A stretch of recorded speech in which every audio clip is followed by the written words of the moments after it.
Hello dear friends, आप सभी का स्वागत है एजुकेशन में क्वालिटी देने वाले इंडिया के नंबर 1 प्लेटफॉर्म फोमा एजुकेशन हब पर, जहां हम सिर्फ पढ़ाते नहीं सिखाते भी। तो बच्चों, जैसा कि हम क्लास 12th की फिजिक्स चैप्टर नंबर 1 विद्युत आवेशता क्षेत्र को डिस्कस कर रहे हैं। आज का जो अपना टॉपिक है ये बहुत ही अच्छा टॉपिक है, कंपटीशन लेवल में भी इसका इक्वेशन जरूर आता है। और आज का जो अपना टॉपिक है इसका नाम क्या है? आवेशों के निकाय की संतुलन की अवस्था। इससे जो प्रीवियस अपना वीडियो था उसमें अपने क्या डिस्कस किया था? केवल आवेश की संतुलन की अवस्था देखी थी। आज हम यहाँ डिस्कस कर रहे हैं आवेशों के निकाय की संतुलन की अवस्था। पूरा निकाय संतुलन की अवस्था में होना चाहिए। क्लियर है यहाँ तक पॉइंट? सर, पिछले वाले वीडियो में हमने क्या देखा? केवल एक सिंगल आवेश है जिसके बारे में हमने डिस्कस किया था, जिस आवेश को हम लेके आ रहे थे वो संतुलन की अवस्था में है या नहीं है। आज हम डिस्कस करेंगे जो भी बिंदु आवेश, पूरा एक निकाय बना हुआ है, उस निकाय के सभी आवेश संतुलन की अवस्था में होने चाहिए। इसका मतलब उन सभी आवेशों पर परिणामी बल 0 होना चाहिए। इंडिविजुअली अलग अलग सभी आवेश जितने भी हैं उन सब पे परिणामी बल का मान 0 होना चाहिए। तो सबसे पहले हम बात कर लेते हैं कि सर आवेशों के निकाय के संतुलन की अवस्था से क्या तात्पर्य है? संतुलन की अवस्था बोल दो या साम्य अवस्था बोल दो। तो हम यह क्या लिखेंगे? यदि निकाय में स्थित सभी आवेशों पर परिणामी बल का मान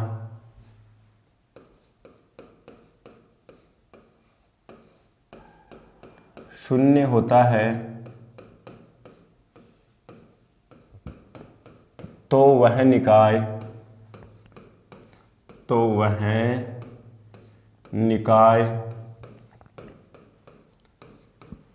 संतुलन की अवस्था में कहलाता है। यह संतुलन की अवस्था में होता है तो वह निकाय संतुलन की अवस्था में होता है। क्लियर है यहाँ तक पॉइंट? बिल्कुल सर, यहाँ तक समझ में आ गया। अब इसको हम एक क्वेश्चन एक न्यूमेरिकल समझेंगे। क्वेश्चन क्या है जो बोर्ड में भी आया हुआ है? बोला गया है दो समान बिंदु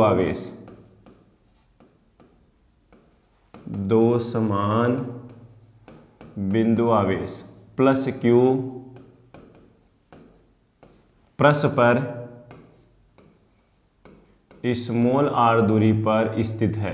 स्मॉल आर दूरी पर स्थित है। स्मॉल आर दूरी पर स्थित है। इनको मिलाने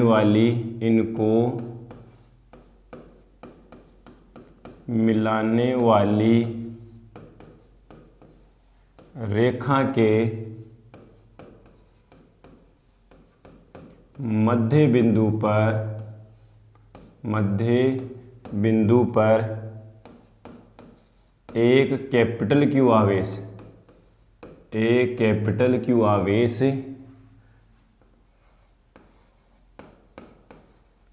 रखा जाता है तो कैपिटल क्यू का मान तथा उसकी प्रकृति कैसी हो जिससे निकाय संतुलन की अवस्था में हो, जिससे निकाय संतुलन की अवस्था में हो, जिससे निकाय संतुलन की अवस्था में हो। बताओ बच्चों, देख कैसे समझ में आ गया क्या? दो समान बिंदु आवेश प्लस क्यू परस्पर आर दूरी पर स्थित है, ठीक है। इनको मिलाने वाली रेखा के मध्य बिंदु पर एक कैपिटल क्यू आवेश रखा जाता है तो कैपिटल क्यू आवेश का जो परिमाण है वो कितना होना चाहिए, उसकी प्रकृति क्या होनी चाहिए, जिससे हमारा जो पूरा निकाय है ना वो संतुलन की अवस्था में हो। ठीक है, यहाँ तक क्वेश्चन एक बार समझ लो और नेक्स्ट स्लाइड पे इसका सॉल्यूशन करते हैं अपन। पूरा क्वेश्चन ढंग से समझ में आ गया होगा। मैं नेक्स्ट स्लाइड पे क्वेश्चन को एक्सप्लेन कर देता हूँ आपको। यहाँ पे देखो इसका सॉल्यूशन डायग्राम बनाते हैं जिससे इसका सॉल्यूशन आराम से इजीली समझ में आ जाएगा।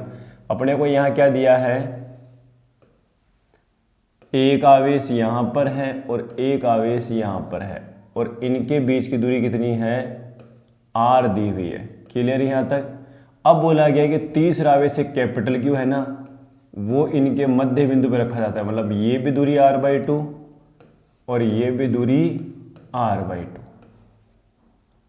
ठीक है बच्चों। अब क्वेश्चन में क्या बोला है वो देखो। क्वेश्चन में कह रहा है कि ये पूरा निकाय संतुलन की अवस्था में होना चाहिए। तो बच्चों सोचो देखिए अब सर संतुलन की अवस्था में कैसे होएगा। अगर हम इस आवेश की बात करें बच्चों, ये तो संतुलन अवस्था में है, देख लो कैसे, ये भी इस पे बल लगाएगा, ये भी इस पे बल लगाएगा, चाहे ये आपका धनावेशी तो हो या ऋणावेशी तो हो, चेक कर लो आप खुद ही।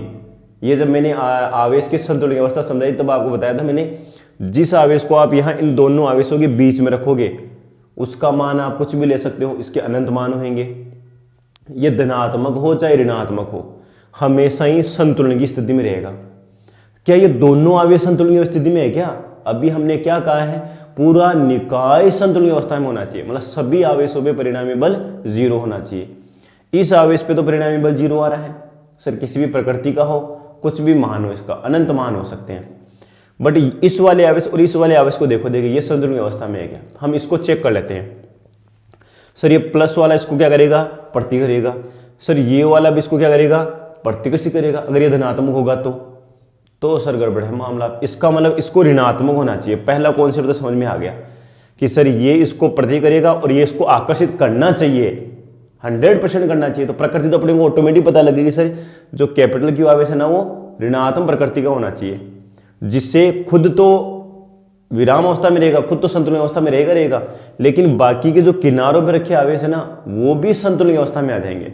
चेक करो आराम से, हमारे पास है, कूलाम का नियम है, दिशा है, सब कुछ है, बिल्कुल सर ये होना चाहिए। इसका मतलब हम यहाँ क्या कर सकते हैं, निकाय की संतुलन अवस्था के लिए दोनों जो प्लस Q आवेश है उनमें से किसी एक आवेश पे, दोनों पे आना चाहिए वैसे तो, दोनों में से किसी एक आवेश को ले लो और उस पर परिणामी बल का मान कितना होना चाहिए, 0 होना चाहिए। तो हम यहाँ क्या बोलेंगे, निकाय की संतुलन की अवस्था के लिए, निकाय की संतुलन की अवस्था के लिए क्या होना चाहिए, देखो बच्चों, Q व Q के मध्य बल, Q व Q के मध्य बल प्लस Q और कैपिटल Q के मध्य बल, कैपिटल Q व स्मॉल q के मध्य बल बराबर कितना आना चाहिए, 0 आना चाहिए, नहीं आना चाहिए, बिल्कुल सर 0 आना चाहिए। अभी मैंने कहा है कि संतुलन की अवस्था का मतलब भी क्या होता है, परिणामी बल 0 होना। इसकी बात करें तो इस पे परिणामी बल ऑलरेडी 0 है, चाहे धनात्मक हो चाहे ऋणात्मक हो। इस पे और इस पे हम अगर परिणामी बल देखें तो सर 2 बल लगने चाहिए, इस पे 2 बल लगेंगे तभी ये विरामावस्था में संतुलन अवस्था में होगा। एक बल तो लगाएगा ये वाला आवेश और एक लगाएगा ये वाला आवेश। अब भाई दोनों ही अगर एक ही दिशा में बल लगा लेंगे तो आवेश कहाँ से स्थिर अवस्था में रहेगा। इसका मतलब सर ये तो धनात्मक है, ये तो इसको प्रति करेगा, इसका मतलब इसको ऋणात्मक होना पड़ेगा और वो अभी अपना आंसर आ जाएगा।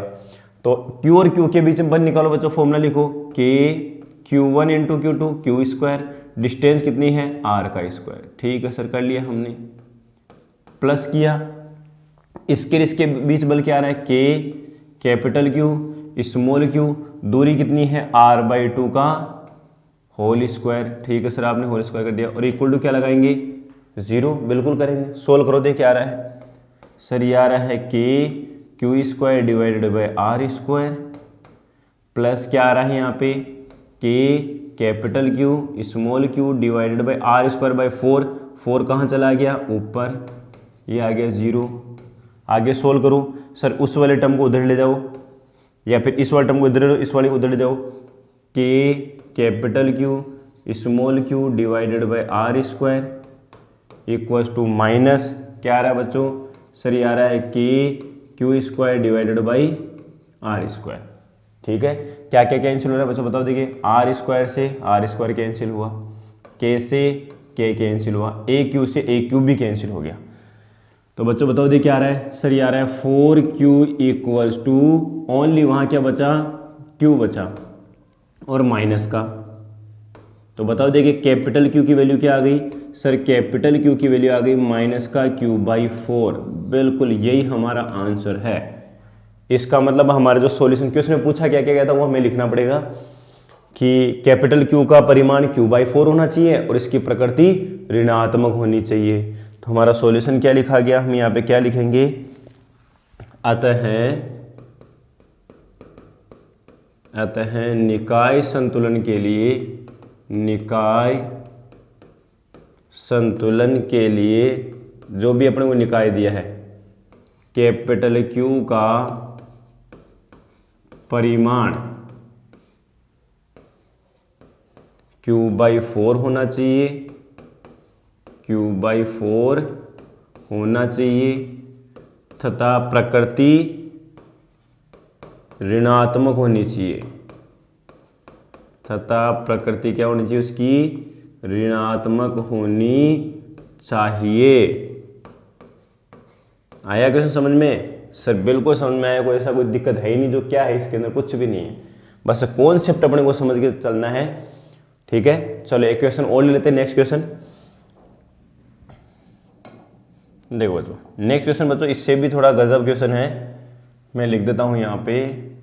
ये है अपना क्वेश्चन नंबर 2। ये भी आवेशों की निकाय की संतुलन अवस्था के लिए क्या दिया गया है, यहाँ पे बोला गया है एक दृढ़ हिस्सा है या कोई छत मान लो, और इससे क्या किया गया, आपकी दो बोलों को है ना समान धागे से लटकाया गया है। क्या किया गया है, समान धागे से, समान लंबाई के धागे से दो आवेशों को या दो आवेशित बोलों को लटकाया गया है। एक बोल ये रही और एक बोल ये रही। इसकी भी लंबाई L है, इसकी भी लंबाई L है।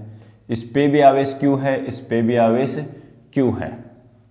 ठीक है, तो जैसे आवेश को लटकाया गया है तो वो एक दूसरे को प्रति करेंगे, इसलिए हम प्रतिकर्षण से मैंने पहले ही ऐसे बना दिया। क्वेश्चन में क्या बोला गया है कि इन दोनों डोरियों के बीच में कोण क्या होना चाहिए कि जिससे पूरा निकाय किस में रहे, संतुलन की अवस्था में रहे। क्वेश्चन समझ में आ गया होगा। यहाँ क्या बोला गया है, दो आवेशित बोले हैं या गेंदे हैं जिन्हें समान लंबाई के दो धागों से एक ही बिंदु पे बांध के क्या किया गया है, लटकाया गया है। एक बिंदु से, इस बिंदु को आप दे दो P, निलंबन बिंदु से लटकाया गया है। तो जब ये पूरा निकाय संतुलन की अवस्था में होता है तब इन दोनों डोरियों के मध्य कोण का मान क्या होगा। तो यहां पर क्वेश्चन क्या बोला है, निकाय की संतुलन की स्थिति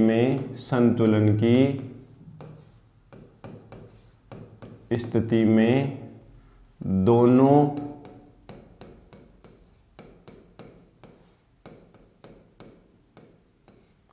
डोरियों के मध्य कोण का मान कितना होगा, कोण का मान ज्ञात कीजिए। कोण का मान कितना होगा। दूसरी चीज बच्चों यहां पर यह भी बोला गया है, ये जो विस्थापन है इन दोनों डोरियों के बीच, ये विस्थापन क्वेश्चन है ना दो तरीके से पूछा गया है। कोण पूछा गया और बोला गया कि कोण थीटा का मान है, ये बोला गया कोण थीटा है और यहाँ पर x है, और x का मान इस L की तुलना में बहुत छोटा लिया गया है। यहाँ पे क्वेश्चन में क्या बोला गया है, यदि x का मान छोटा होगा किससे, L से, ऐसे बोला गया कि ये L है और ये आपका x है। ठीक है यहाँ तक, चलो ठीक है सर, यहाँ तक अपने को कोण दिया हुआ है। और ये कोण भी जनरली है ना वहाँ बुक के अंदर जो आपका बोर्ड है ना उसमें 2 थीटा दिया हुआ है, जिससे क्वेश्चन थोड़ा और सिंपल हो जाए। अभी समझते कैसे, तो बच्चों देखो अभी यहाँ पर आपको है ना फ्री बॉडी डायग्राम बनाना पड़ेगा, पूरा समझना पड़ेगा इसे निकाय संतुलन अवस्था में कैसे रह सकता है। इन बोलों के जो द्रव्यमान है ना वो भी आपको दिए हुए थे। तो पहला काम देखो सर, नीचे की तरफ बल लगेगा क्या, mg, इस पे भी नीचे की तरफ बल लगेगा mg। ठीक है ना, क्वेश्चन में पूरा डिटेल से दिया हुआ रहेगा कि दो गेंदे हैं जिनके द्रव्यमान समान है और प्रत्येक पे आवेश Q है, इन्हें समान लंबाई के डोरे से P बिंदु से बांधा गया है। तो जब ये निकाय संतुलन अवस्था में होगा तो इनके मध्य कोण 2 थीटा है। तो इन दोनों के बीच की दूरी ज्ञात कीजिए या इन दोनों के बीच कोण ज्ञात कीजिए। XYZ कुछ भी क्वेश्चन दे देगा आपको, या तो दूरी दे देगा तो कोण पूछ लेगा, और कोण देगा तो दूरी पूछ लेगा। दोनों ही हम ट्राई कर लेते हैं सर कैसे कैलकुलेट करना है अपने को। चलो ठीक है, सर mg bल लग गया। दूसरी चीज बच्चों आपको पता है ये वाला इसको इधर प्रतिकर्षित करेगा F बल से, ये वाला आवेश भी इस वाले आवेश को क्या करेगा, प्रतिकर्षित करेगा। क्लियर है यहाँ तक? इसका मतलब सर ये दोनों बल तो इधर जा रहे हैं तो अंदर की तरफ भी बल लगना चाहिए। देखो अगर ये बल हमेशा उधर लगते रहेंगे तो ये डोरियां लगातार अनंत तक टाइम तक क्या हो जाएगी, सीधी हो जाएगी। एक बार AIEEE 2008 में क्वेश्चन आया था कि इसी प्रैक्टिकल को अगर हम निर्वात में करें, मतलब ऐसी जगह करें जहां पर गुरुत्व त्वरण का मान 0 है, फ्री स्पेस में करें, तो इन दोनों डोरियों के बीच कोण कितना हो जाएगा, 180 डिग्री हो जाएगा बच्चों। फिर mg काम नहीं करेगा, वहां पे डोरी में तनाव ही नहीं रहेगा, और डोरी में तनाव नहीं रहेगा, दोनों प्रतिकर्षित होकर जहां तक जाना चाहेंगे ना वहां तक चले जाएंगे, सीधे हो जाएंगे। लेकिन यहां पर हम गुरुत्व त्वरण लेके चल रहे हैं, इसको हम यहीं कर रहे हैं प्रैक्टिकल, ये जो प्रैक्टिकल है ना हम यहीं पे धरती पे कर रहे हैं। तो अब बच्चों देखो अगर ये फोर्स उधर लग रहे हैं तो इसका मतलब अंदर की तरफ भी सर कोई ना कोई बल लग रहा होगा, तब ये निकाय संतुलन अवस्था में है। बिल्कुल। तो इसके लिए हमें पता है कि सर रस्सी में भी एक तनाव बल लगेगा, टेंशन T। अब इस तनाव बल को अपने को दो घटकों में लेना पड़ेगा बच्चों, इस तनाव बल को दो घटकों में लेना पड़ेगा। तो मैं एक बॉल को आपको लेके दिखाता हूं। सर एक बल तो लग रहा है mg नीचे की तरफ, एक बल लग रहा है F इस दिशा में, और एक तनाव बल लग रहा है इस दिशा में। पूरा ढंग से समझना इसको, यह तनाव बल। फ्री बॉडी डायग्राम बनाओ किसी एक आवेश के लिए, और सर इधर आपने डॉट डॉट बना लिया, इधर आपने डॉट डॉट बना लिया। देखो बच्चों यहाँ पे टोटल 2 थीटा कोण है। जैसे हम इसको यहाँ से बीच में से ऐसे कट करते हैं, पूरा ढंग से देखना, ये दूरी x/2 जाएगी और ये वाला कोण केवल थीटा रह जाएगा। यहाँ पे देखो जो ये आपका तनाव बल लग रहा है, यहाँ केवल थीटा कोण रह रहा है, तो मुझे बताओ ये वाला भी कोण थीटा होगा नहीं होगा? बिल्कुल सर ये कोण भी थीटा होगा। ढंग से देख लो, यहाँ पूरा कोण 2 थीटा है। जैसे हम इसको बीच में से यहाँ पे लंब डालते हैं यहाँ पे, तो ये x/2 और ये वाली दूरी भी क्या हो जाएगी, x/2 हो जाएगी। सर ये x/2, ये थीटा कोण, ये भी थीटा कोण, तो यहाँ पर ये थीटा कोण, तो देखो t के दो घटक लो, t का थीटा के साथ घटक क्या होता है सर, काफ़ी बार हमने पढ़ा है cos थीटा, और दूसरा घटक क्या हो जाएगा t sin थीटा। कैसे लिया घटक आपको पता है, आप चाहो तो यहाँ पे एक त्रिभुज बना लो जिसमें एक भुजा जो है ना वो t दी हुई है, या कोण थीटा दिया हुआ है, तो आधार और लंब कैलकुलेट करके देखो। थीटा के साथ हमेशा कौन सा घटक होता है, t cos थीटा। दूसरा घटक क्या हो जाएगा, t sin थीटा। अब मुझे एक चीज बताओ, ये जो आवेश था, ये जो बॉल थी, संतुलन अवस्था में रह सकती नहीं रह सकती? बिल्कुल सर रह सकती है। कैसे सर, अगर ये वाला बल इसको बैलेंस कर ले, mg इसको बैलेंस कर ले, टी के तो दो घटक तोड़ दिए ना, टी को तो भगाओ, टी का कोई काम नहीं है। अब टी दो भागों से मिलकर बना, एक टी cos थीटा, एक T sin theta. T cos theta को तो बैलेंस करेगा mg और टी sin थीटा को बैलेंस करेगा f। ठीक है, चलो फिर अब संतुलन की अवस्था के लिए लिख के देखो। ऐसे इस आवेश पे भी हो जाएगा, इस पे भी वही बल काम करेंगे और वही फ्री बॉडी डायग्राम बनेगा। तो किसी एक आवेश पे देखो, अतः संतुलन के लिए क्या आ रहा है, देखो अतः संतुलन के लिए, देखो बच्चों संतुलन के लिए हमारे पास में क्या आ रहा है सर, ये आ रहा है टी साइन थीटा को तो कौन बैलेंस कर रहा है, एफ, और एफ का मान क्या है, के। Q1 इंटू Q2 कितना हो गया बच्चों, क्यू स्क्वायर, डिवाइडेड बाय दूरी कितनी है बीच में इनके, एक्स स्क्वायर। ये हो गया समीकरण नंबर 1। दूसरा क्या आ रहा है सर, टी cos थीटा को कौन बैलेंस कर रहा है सर, टी cos थीटा को बैलेंस कर रहा है mg। दोनों समीकरणों को भाग कर लो बच्चों, दोनों समीकरणों को क्या कर लो, भाग कर लो। ठीक है, तो समीकरण 1 और 2 से क्या आ जाएगा अपने पास में, यहाँ इधर करें या नेक्स्ट स्लाइड से करें, यहीं कर लेते हैं, इधर ही कर लेते हैं। देखो समीकरण 1 व 2 से, समीकरण 1 व 2 से भाग करने पर, देखो भाग करो बच्चों, देख क्या आता है। देखिए सर जैसे हम भाग करते हैं, टी से टी कट गया, साइन थीटा बटे कोस थीटा क्या होता है, टेन थीटा। बिल्कुल सर ये होता है अपने पास में क्या, टेन थीटा। टेन थीटा बराबर क्या हो गया, K Q square X square divided by M G. Sir हमारे पास में आ रहा है K Q square divided by X square, और नीचे डिवाइड में क्या आ गया, एम जी। ये आ गई अपने पास में इक्वेशन नंबर 3। ये क्या आ गई, इक्वेशन नंबर 3। अब बच्चों एक कॉन्सेप्ट लगाना है, ध्यान रखना, जब भी क्वेश्चन में से दे कि x का मान l के तुलना में बहुत छोटा है, x का मान l के तुलना में बहुत छोटा है। तो पहले सबसे पहला काम क्या करो, इस एक त्रिभुज से ना आप साइन थीटा निकालो। देखो बच्चों यहां से ज्यामिति से अगर मैं साइन थीटा निकालता हूं, ज्यामिति से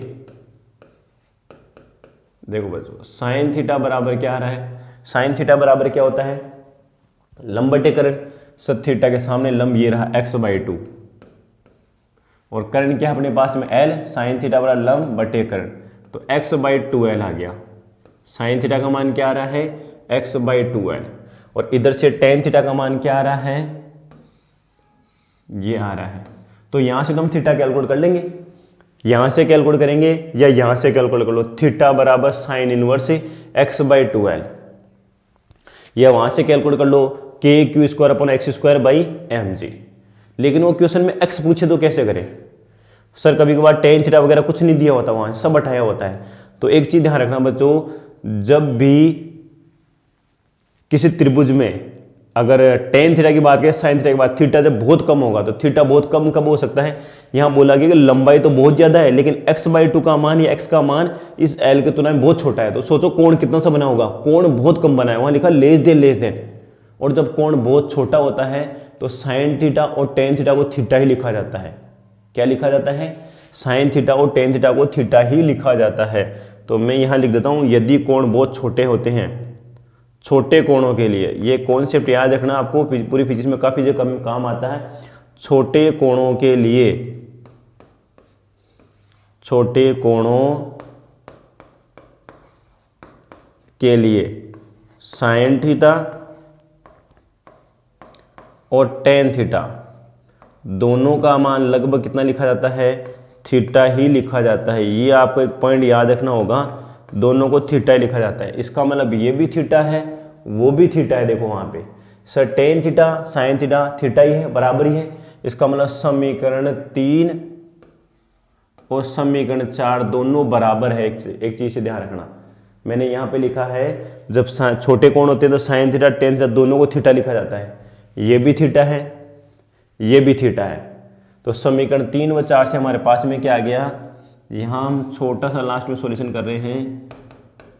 समीकरण 3 व 4 से दोनों बराबर, तो हमारे पास में क्या आ गया सर, ये आ गया kq² divided by x²mg equals to, इधर क्या है x/2l, x बाई क्या है 2l, इधर से x लेके गए हमारे पास में तो कितना आ गया x³ देखना बच्चों ढंग से, x² इंटू x कितना हो गया x³।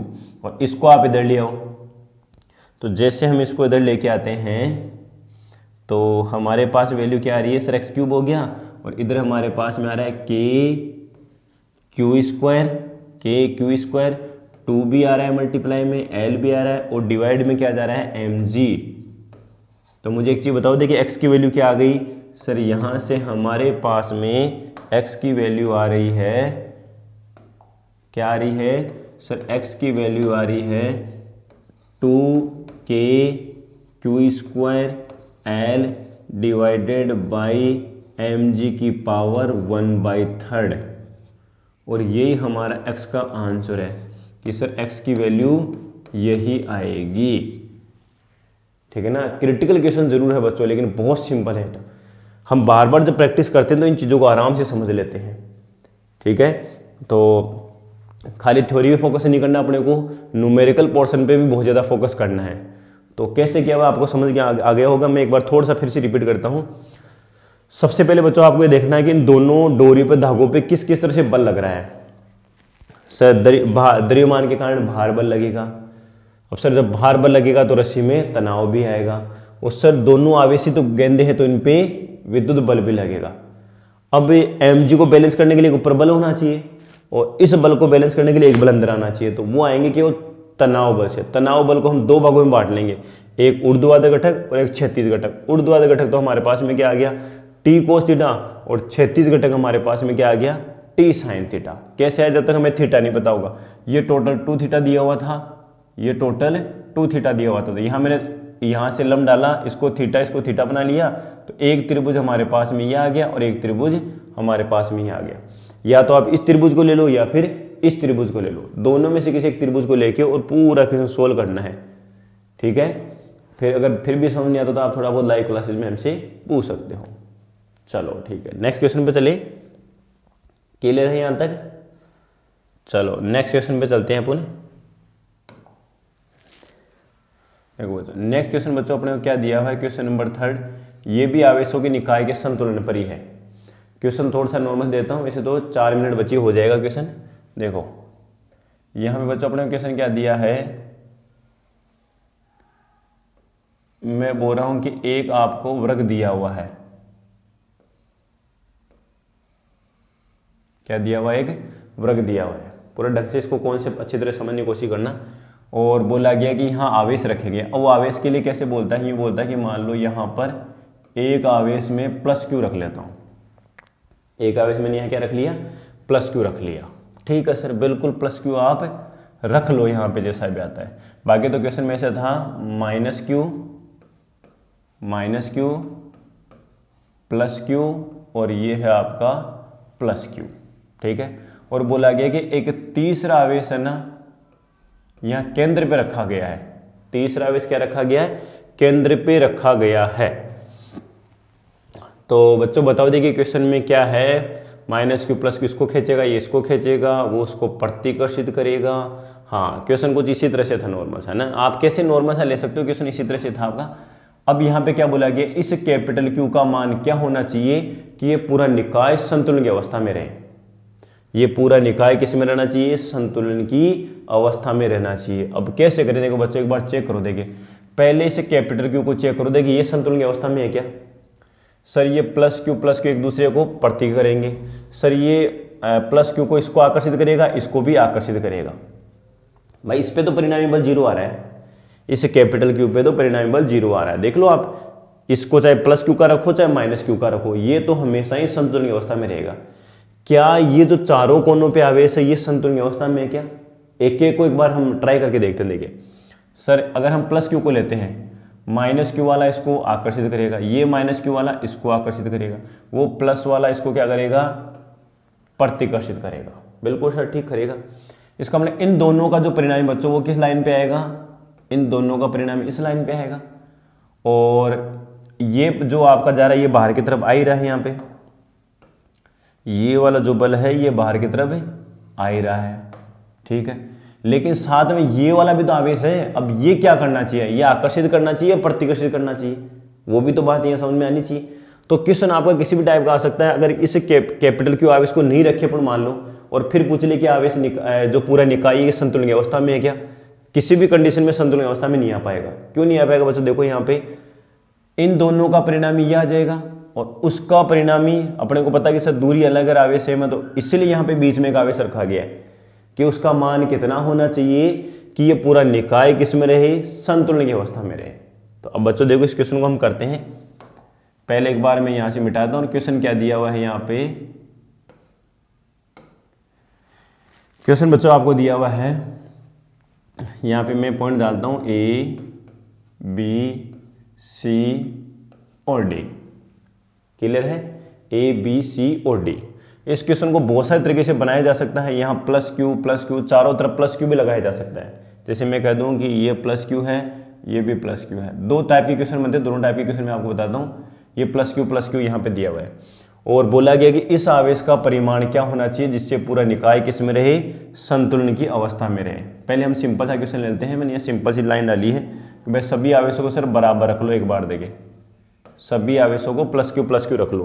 तो यहाँ पे बच्चों क्या दिया हुआ है, समान परिमाण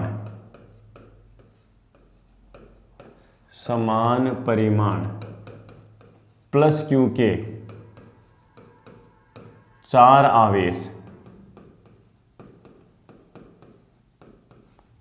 वर्ग के चारों शीर्षों पर रखे हैं तथा एक आवेश कैपिटल क्यू को उसके केंद्र पर